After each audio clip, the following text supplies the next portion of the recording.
وين ربي بوحدات وذا تغنيني إساقا ودود عن تشيغا لا وذاقيني إساقا وحودون يبا عيدي لواستيني بسم الله الرحمن الرحيم. الحمد لله رب العالمين، والصلاة والسلام على نبينا محمد وعلى آله وصحبه وسلم أجمعين. waxaa noo bilaabanaya taxane socon doona oo aan magacyada Ilaahay subxaanahu wa ta'aala marba magac ama sida ay isku leeyihiin aan u sharxi doono, si kooban aan u faahfaahin doono, anagoo isku dayayna inta Ilaahay noo sahlay aqoontanada iyo wixii aan isku daynay inaan fahamno inaan si sahlan oo fudud Ilaahay idinkugu soo gudbino. Magacyada Ilaahay waxaanu ka bilaabin doonaa magaca Allah. culimada aadka u darsay magacyada Ilaahay kala aragti bay ka qabaan. qaar Allah waxay ku daraan magacyada kale oo waxay dhahaan Allahu Rahmaan, Allahu Rahiim,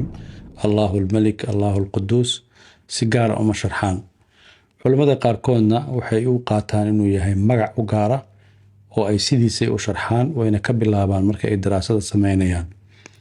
run ahaantii midda saxsan oo raajixa ah dadka culimada ka jawaabi kara, laakiin aniga qalbigaygu wuxuu ku degay inaan ereyga Allah, kelmadan Allah si gaar ah u sharaxno, si gaar ah u fasirno, si gaarana uga hadalno, ayadana aan ka bilowno maadaama magacyada Ilaahay aan sharaxaad soo socda ka sameyn doono mid walba kan inuu noqdo inaan u qaadano Allah inaan sharaxaad kooban oo aan isleenahay waxay u noqon kartaa bilow magacyada Ilaahay inaan ka bilowno. ereyga Allah culimadu waxay yiraahdeen wuxuu ka koobmaa laa ilaaha illa Allah. laa ilaaha waxay culimadu ku fasireen inaad ka go'do wax allaale iyo wax Ilaahay ka soo haray, inaad ka go'do, qalbigaaga ka go'o, maskaxdaada ka go'do. illa Allahuna inaad Ilaahay u go'do oo Ilaahay xiriirkiisa u go'do, Ilaahay inaad qirtay aad u go'do. ereyga Allah ama kelmadda Allah waxay culimadu ku sheegeen inay leedahay waxyaabo u gaar ah oo aad iyo aad cajab u leh oo aad iyo aadna u yaab leh. waxaa ka mid ah bay yiraahdeen wuxuu ka kooban yahay alif ama hamzo, alif iyo laba laam iyo ha. waa erey 4 xaraf ka kooban. culimadu waxay yiraahdeen haddii alifka koowaad meesha laga saaro macnihii sidiisii buu ahaanayaa. waa kan Ilaahay quraankiisa ku dhahay lillaahi maa fi samaawaati wa maa fi al-ardi. waxay kaloo ku sheegeen haddii alifka lagu xijiyo laamka koowaad oo laga taga ayadana oo la soo reebo lahu, waxay noqonaysaa isla macnihii bay ahaynaysaa huwa al-ghaniyu lahu maa fi samaawaati wal ard. waxay kaloo culimadu sheegeen kelmadda xarafka u dambeeyo huwa ama huwa haddii asaga laftigiisa la soo reebana macnihii inuu sidiisii wali u jiraayo huwa Allahu alladhi laa ilaaha illaa huwa. sida darteed magacan waa magac ama kelmadanu waa kelmad aad iyo aad u leh qiimo xoog leh. ibn qayyim al-jawziyya marka uu magaca Allah ama kelmadda Allah uu sharxayo wuxuu raaciyaa sharaxaad aad iyo aad u xeel dheer oo uu ku sheego ilaa dhowr iyo 10 u gaar ah ereyga Allah ama kelmadda Allah oo sharaxaad fiican ka bixiyo. qaarkood baan soo qaadanaynaa. waxaa ka mid ah inuu ku sheego magacyada Ilaahay oo dhan waxaa loo nisbeeyaa oo lagu xiriiriyaa Allah. وكان الله سبحانه وتعالى قرآن كيس كله ولله الأسماء الحسنى فادعوه بها الله لا إله إلا هو له الأسماء الحسنى. وحكروا أيضا الشيء أو آدي آدو قيم بدل أريقا الله لبدا سحرف أبوه الرئيس ألف كأيو لام كأ هدي حرف النداء لقدر أو لو يري الله سبحانه وتعالى أدو يرنيسو أدورنيس يا الله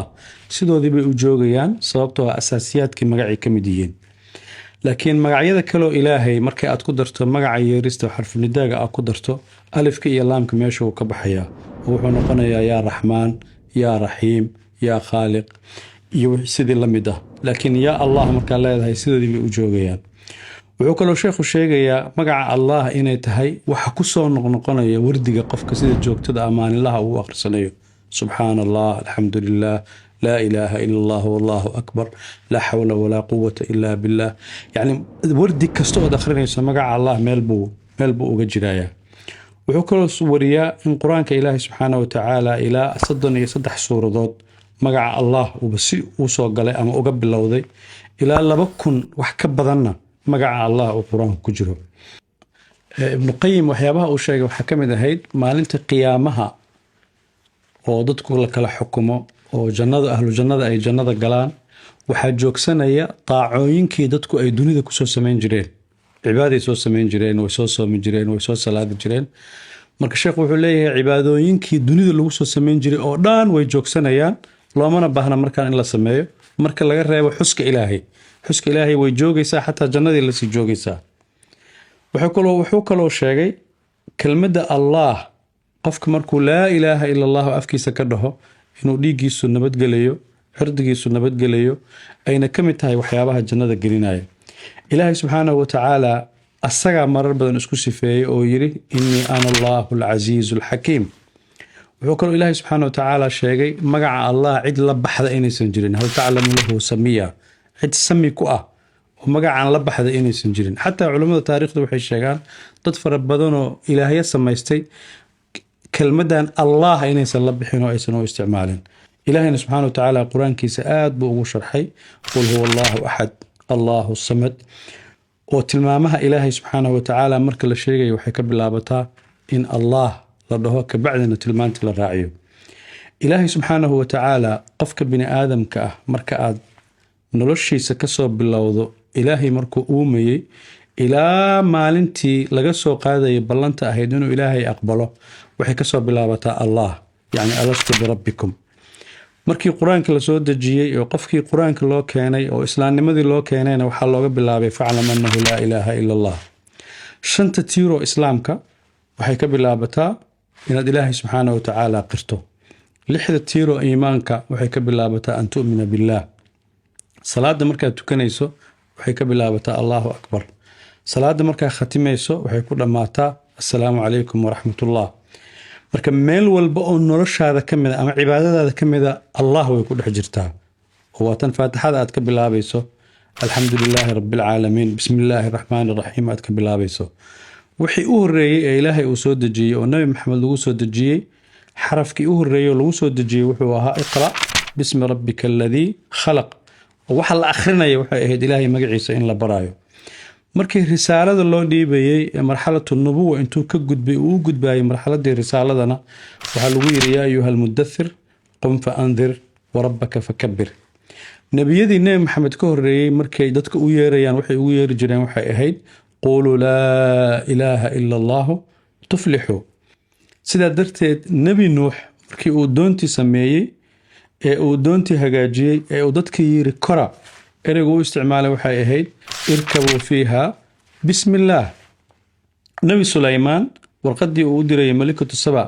wuxuu ku qoray innahu min sulaymaana wa innahu bismi illaahi araxmaani araxiim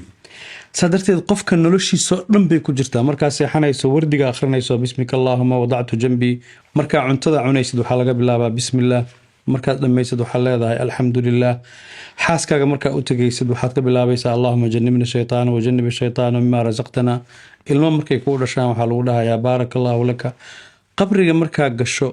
su-aasha koowaada lagu weydiinayo waa maa rabbuka muxuu man rabbuka maa rabbuka ilaahaaga sheeg waa inaad allah dhahdo aad ku jawaabto mu'miniintu marka ay jannada galaan oo ay farxadda jannada dhammaystaan waxa ugu dambeeya oo helayaan waa inay ilaahay arkaan sidaa darteed allah waa noloshaada bilowgeeda waana noloshaada dhammaadkeeda waxaa jira xadiis nabiga caleyhi salaatu wasalaam ka soo arooray oo soonka ka hadlaya oo ah cibaadooyinka oo dhan markuu xadiiska sheegay wuxuu oranayaa ila sawm fa innahu lii waana ajzii bih sheekh shacraawi tafsiir gooniya buu saarayaa kelmadda ila sawm wuxuu oranayaa dadku ilaahyada ay samaysteen ee baadilka ah kulligood ma jiro ilaah ay u soomaan way jiraa ilaahay u sujuudaan way jiraa ilaah ay leeyihiin danbuu noo qabanayaa laakiin ma jirto ilaah baatil ah oo la leeyahay waa loo soomaa saa darteed xadiiska asagu wuxuu ku fasirayaa inuu ilaahayga xaqa lagu caabudo uu yahay ilaaha keliya ee loo soomo qofka muslimka marka noloshiisu waxaa la rabaa inay mar walba allah ay ku jirto alimaam fakhruraazi wuxuu oranayaa mar walba aniga maca allaahi wa billaahi wa min allaahi wa lilaahi wa ila allaahi oo loola jeedo qofka muslimka noloshiisa waxaa la rabaa inay ilaahay ku bilaabato ilaahay ku dhammaato dartiis uu sameeyo dartii uu isaga daayo noloshaada oo dhanna hadday ilaah ku wada jirto waxaad helaysaa adigana ilaahay inuu ku hago oo wadada saxda ahayd uu kugu toosiyo والله تعالى أعلم، والسلام عليكم ورحمة الله وبركاته. وحداد وذا تغنيني إساقا ودود عن تشيغا لا وذاقيني إساقا وحودون يبا عيدي لواستيني وحبا كما غرسونو قلبيقو وهن هدو يشو وحي وليبا وواضح إيو واسع ماليناهي الوكيل مغا إيسو ووارسان دمانا